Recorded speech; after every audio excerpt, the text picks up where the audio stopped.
Aujourd'hui avait lieu le conseil d'administration de la FDSEA qui a confirmé ma candidature au poste de présidente chambre d'agriculture. Sur ce, je ne peux pas cumuler présidente chambre et présidente FDSEA.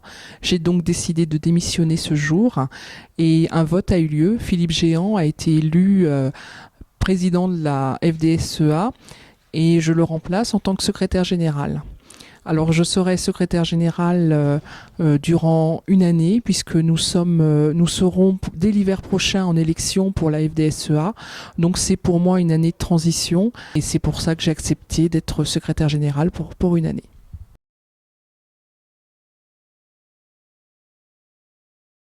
Aujourd'hui, j'ai été élu président de la FDSEA de la Mayenne, après avoir été 3 ans et demi secrétaire général. Je remercie la confiance du conseil d'administration qui m'a été faite. Néanmoins, au-delà d'être président, je me sens plutôt comme l'animateur d'une équipe syndicale, donc le conseil d'administration de la FDSEA, pour essayer de défendre au mieux notre métier d'agriculteur et le monde de l'élevage qui aujourd'hui est mis à mal par certaines administrations ou les difficultés qu'on peut connaître autant d'un point de vue environnemental que d'un point de vue de rémunération de nos produits. Et donc de gros chantiers sont déjà en route sur la revalorisation de nos produits, la reconnaissance des organisations et de producteurs qui se mettent en place aujourd'hui, qui n'avancent pas assez vite à notre goût, mais qui doivent participer à la défense du monde agricole et de l'élevage en général. En cours de mandat, évidemment, avec notre résultat aux élections chambre ultra positif, il fallait évidemment partager les tâches. Donc Florence a décidé de démissionner puisqu'elle sera le 28 février prochain présidente de la Chambre d'agriculture de la Mayenne. Et c'est pourquoi il faut faire une transition en douceur.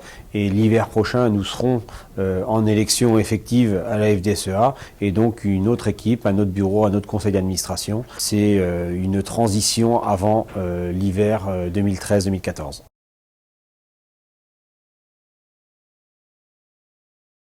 Les premiers dossiers qui nous animent en ce moment, c'est évidemment la directive nitrate, parce qu'il ne s'agit pas de manifester pendant les élections chambres pour s'arrêter en chemin et ne rien obtenir. Donc véritablement, c'est l'enjeu d'aujourd'hui.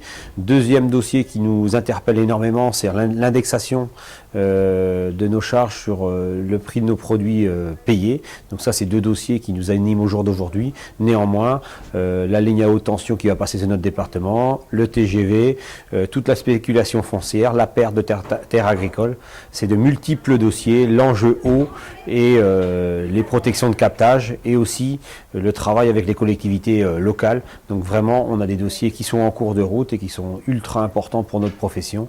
Et voilà les premiers dossiers urgents que nous aurons à traiter dans les semaines qui viennent.